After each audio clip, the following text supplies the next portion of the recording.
তোর জীবন দিতে হবে না, তোর যৌবনটা আমাকে দিলেই চলবে।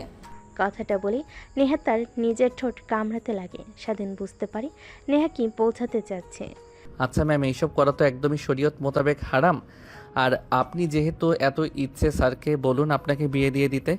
তখন স্বামীর সঙ্গে দিনরাত থাকতে পারবেন। লুকিয়ে লুকিয়ে এইসব করতে হবে না। ধ্যাৎ, তাহলে তো হয়েই গেল। আর একটা ছেলে কখনোই এক নারীতে আসক্ত হতে পারে না। যেরকম এক খাবার দিয়ে কখনোই খাওয়া সম্ভব না, ভিন্ন ভিন্ন দরকার। ঠিক এক এক সময় এক এক ছেলেকে টেস্ট করতে হয়, বুঝলি? আচ্ছা ম্যাডাম, আপনি এত বাজে দেখে তো একদমই ওই রকম মনে হয় না। ড্রিঙ্কস করেন, নেশা করেন, এটা কমন। কিন্তু এইসব আল্লাহ জানে কতটা ছেলের সঙ্গে শুয়েছেন। নেহার স্বাধীনের কথা শুনে কেন জানি ভীষণ রাগ উঠে যায়।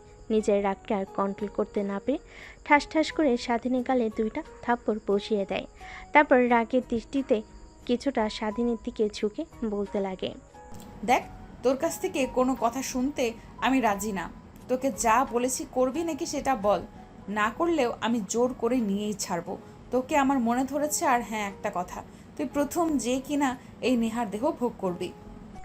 ঠিক তখনই স্বাধীকে ঠিক তখনই স্বাধীনের চোখে ভাসতে লাগে তার বাবার হাসি মাখা মুখটা। স্বাধীন বুঝতে পারে কোনোভাবেই এই মাসের মধ্যে কেন আগামী 10 বছরও 20 লক্ষ টাকা কোনোভাবেই জোগাড় করতে পারবে না। এখন শুধুমাত্র নেহার সত্যটা মানলেই তার বাবাকে চিকিৎসা করা সম্ভব। কি হলো, তুই তোর বাবাকে বাঁচাতে চাস না? আর যদি তুই আমার সঙ্গে এই কাজটা না করিস, তাহলে তুই যেখানেই যাস আমি তোর চাকরি করতে দেব না। সবখানে গিয়ে সবাইকে মানা করে দিব, আর দেখবো তুই তোর বাবাকে কিভাবে চিকিৎসা করাস। স্বাধীন বুঝতে পারে সে ফেঁসে গেছে। নেহার সত্ত্বে রাজি হয়ে যাওয়া ছাড়া কোনো উপায় নেই। তাই স্বাধীন বলে, আচ্ছা ঠিক আছে, আমি আপনার সব শর্তে রাজি আছি। তাহলে শোন, প্রথম শর্ত, কোনো মেয়ের দিকে একদমই তাকানো যাবে না আমি ব্যতীত। দ্বিতীয় শর্ত, আমি যখন বলবো যেইভাবেই হোক তোকে আমার রুমে আসতে হবে, আর আমাকে সুখ দিয়ে তবে তোকে যেতে হবে। এর আগে গেলে তোর বাবাকে আমি মেরে ফেলবো। তৃতীয় শর্ত, একদমই এই বিষয়ে কাউকে বলবি না। চতুর্থ শর্ত, আমার বান্ধবীরা আসলে ওদের কাছ থেকে সব সময় দূরে দূরে থাকার চেষ্টা করবি, কারণ ওরা আমার থেকে বেশি লুচ্ছি। ঠিক আছে। তাহলে আয় আমার কাছে, দীর্ঘ প্রতীক্ষার অবসান ঘটুক। তারপর স্বাধীন ধীরে ধীরে নেহার দিকে যেতে লাগে। এক পর্যায়ে নেহার শরীর থেকে সম্পূর্ণ পোশাক খুলে ফেলে স্বাধীন। প্রত্যেকটা স্থানে কিচ করতে লাগে। স্বাধীনের প্রত্যেকটা স্পর্শে কেঁপে উঠতে লাগে। এক পর্যায়ে নেহা বলে ওঠে, ড্রয়ারের মধ্যে ওইটা আছে। তারপর এর আগে একদমই যদি উল্টাপাল্টা কিছু হয়ে বাচ্চা পেটে চলে আসে, তখন কি হবে? তারপর স্বাধীন ড্রয়ার খুলে প্যাকেটটা বের করে নেহাকে সুখ দিতে লাগে। দুজন হারিয়ে যায় ভালোবাসার এক অটল গভীরে। ভালোবাসা বললে ভুল হবে। দুই শরীরের লালসায় পড়া এক মেয়ের তার বাবাকে চিকিৎসা করানোর জন্য এত টাকা প্রয়োজনে এক ছেলে এভাবে কেটে যেতে লাগে প্রায় 3 ঘন্টা। নেহা স্বাধীনের বুকের উপর শুয়ে থাকে, ঘন ঘন নিঃশ্বাস ফেলতে লাগে। স্বাধীনে কেন জানি নিজের অজান্তে তার চোখ দিয়ে দুফোঁটা পানি বের হয়ে যায়। স্বাধীন তার হাতের উল্টো পিঠ দিয়ে মুছে ফেলে। বান্ধবীদের কাছ থেকে শুনেছি এইটাতে নাকি অনেক সুখ, কিন্তু কখনো বিশ্বাস করিনি। আজ হাড়ে হাড়ে উপলব্ধি করতে পারলাম। এর জন্যই ওরা বলতো, বিশ্বাস কর তুই প্রথম ছিলি। এই দেখ তার প্রমাণ। তারপর নেহা স্বাধীনকে বিছানার চাদরে দেখাতে লাগে রক্তের ছিটা পড়ে আছে। স্বাধীন বুঝতে পারে নেহা যতই খারাপ হোক না কেন, কিন্তু এর আগে কখনোই এই কাজ করেনি। এটা তার প্রমাণ। আমি এত সুখ কখনো ভাবতেও পারিনি এইটার মধ্যে। চল বিয়ে করে ফেলি, লুকিয়ে লুকিয়ে এইসব করা থেকে ভালো, তাই না? তোকে আর হারাতে চাই না আমি। কথাটা শুনে স্বাধীন বাঁকে একটা হাসি দেয়। তারপর বুকের উপর থেকে নেহাকে সরিয়ে ফ্লোর থেকে শার্ট প্যান্ট তুলে পরিধান করে নেয়। তারপর নেহার সামনে দাঁড়িয়ে হাসতে হাসতে বলে, ম্যাম, আপনি বড়লোক আবার আদরের দুলালি, আর আমরা অনেক গরিব। আমি হয়তোবা আপনার দেহের লালসা কমাতে পারবো, কিন্তু আপনার চাহিদা না। আপনি প্রত্যেক দিন খরচ করেন 1 লক্ষ টাকার উপরে। আর জানেন, আমার 1 লক্ষ টাকা ইনকাম করতে 6 মাস লেগে যায়। আর হ্যাঁ, আপনার শর্তের কথা যেন মনে থাকে। আমার বাবার চিকিৎসা করাতে চেয়েছেন। মনে আছে কালকে সকালে তুই বলিস তোকে ব্যাংক থেকে টাকা তুলে দেব, আর যাস না? আর একবার চল না। স্বাধীন নেহার আর কোনো কথা না শুনে এক প্রকার দৌড়ে রুম থেকে বের হয়ে যায়। নেহা খাটের উপর শুয়ে থেকে স্বাধীনকে দৌড়ে রুম থেকে বের হয়ে যেতে দেখে হাসতে লাগে। তারপর খাট থেকে উঠে বিছানার চাদর সরিয়ে অন্য একটি চাদর পেরে ওয়াশরুমে চলে যায় ফ্রেশ হওয়ার জন্য। ফ্রেশ হয়ে রুমে এসে ঘুমিয়ে পড়ে। অন্যদিকে স্বাধীন নিজের রুমে গিয়ে ফ্রেশ হয়ে ঘুমিয়ে পড়ে। পরের দিন সকালবেলা স্বাধীনের ঘুম ভাঙে অনেক দেরিতে। শোয়া থেকে উঠে ব্রাশ হাতে নিয়ে টি শার্ট আর ছোট প্যান্ট পরে বাইরে চলে যায়, গাড়ি ধুতে লাগে। অন্যদিকে নেহা কফির মগ হাতে নিয়ে বেলকনিতে এসে দাঁড়ায়, স্বাধীনের দিকে অপলক দৃষ্টিতে তাকিয়ে থাকে। হঠাৎ স্বাধীনের নজর ওই দিকে যেতেই চোখ সরিয়ে নেয়। গাড়ি পরিষ্কার করে রুমে চলে আসে, ফ্রেশ হয়ে পোশাক পরিবর্তন করে বাইরে গাড়িতে বসে অপেক্ষা করতে লাগে, কারণ একটু পর নেহা কলেজে যাবে। যেই কথা সেই কাজ, নেহা বাহিরে আসে কলেজে যাওয়ার জন্য। আজকে অনেক লেট হয়ে গেল, একটু একটু তাড়াতাড়ি যাবি। ঠিক আছে ম্যাম। তারপর স্বাধীন গাড়ি স্টার্ট দিয়ে যেতে লাগে। নেহার কলেজের দিকে যাবার সময় স্বাধীন অনেকবার ব্যাক গ্লাসে লক্ষ্য করেছে নেহা তার দিকে তাকিয়ে থাকে।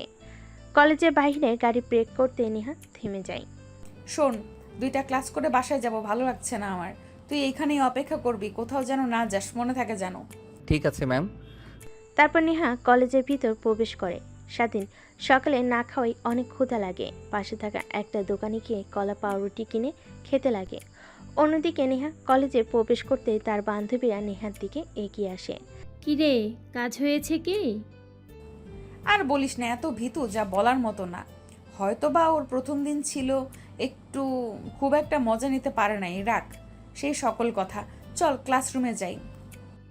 দেখ, তোর আনন্দ ফুর্তি করা শেষ হয়ে গেলে আমাকে দিবি, আমি একদম পার্মানেন্ট করে রাখবো। খুব পছন্দ হয়েছে আমার। তোর বাবার যদি ড্রাইভার প্লাস বডিগার্ড না হতো, তাহলে আমি আমার বাসায় ওকে রেখে দিতাম ড্রাইভার হিসেবে। ওকে বাবা, তোদের কথা মাথায় থাকবে আমার। তারপর নেহার বান্ধবীরা নেহাকে অনেক কথা বলতে লাগে। অন্যদিকে নেহার অনেক রাগ হতে লাগে আর বান্ধবীর কথা শুনে কিন্তু কিছুই বলে না। দেখতে দেখতে 2টা ক্লাস শেষ করে বাইরে চলে আসে। নেহার সব বান্ধবীরা নেহার সামনে বসতে যাবে, এর আগে নেহার আরেকটা বান্ধবী সামনে বসে পড়ে। নেহা বলতে গিয়েও কিছু বলতে পারে না। তারপর স্বাধীনকে রেস্টুরেন্টে যেতে বলে নেহার বান্ধবী। গাড়ির বক্সে গান লাগিয়ে নাচতে লাগে। অন্যদিকে স্বাধীন ড্রাইভিং করছিল মন দিয়ে। ঠিক তখনই পাশ থেকে নেহার বান্ধবী স্বাধীনের পায়ের উপরে অনেকবার হাত রাখে, বারবার স্বাধীন সরিয়ে দিল মানে না। নেহা এইটা দেখে অনেকটা রেগে যায়, কিন্তু কাউকেই কিছু বুঝতে দেয় না। রেস্টুরেন্টের সামনে গিয়ে গাড়ি ব্রেক করতে নেহা আর তার বান্ধবীরা সবাই বের হয়ে খাবার খেতে লাগে। তারপর খাওয়া দাওয়া করে সবাই যে যার বাসায় চলে যায়। নেহাকে নিয়ে স্বাধীন নেহার বাসার দিকে রওনা হয়। রাস্তার মধ্যে স্বাধীন ড্রাইভিং করতে করতে নেহাকে বলে, ম্যাম, সাথী ম্যামকে আর সামনে বসতে দিবেন না। ড্রাইভিং করতে অনেক ডিস্টার্ব করে। উনি শুধু আজকে নয়, পড়ার সময় উনি সামনে বসে আমার পায়ে হাত রাখে, অনেক বাজে বাজে ইশারা করে। আর ম্যাম, আপনি যে বললেন আমার বাবার চিকিৎসা করানোর জন্য টাকা দেবেন ব্যাংক থেকে তুলে। নেহার কথা মতো স্বাধীন ব্যাংকের সামনে গাড়ি ব্রেক করে। নেহা ব্যাংকের ভিতর ঢুকে প্রায় 20 মিনিট পর হাতে একটা ব্যাগ নিয়ে বের হয়।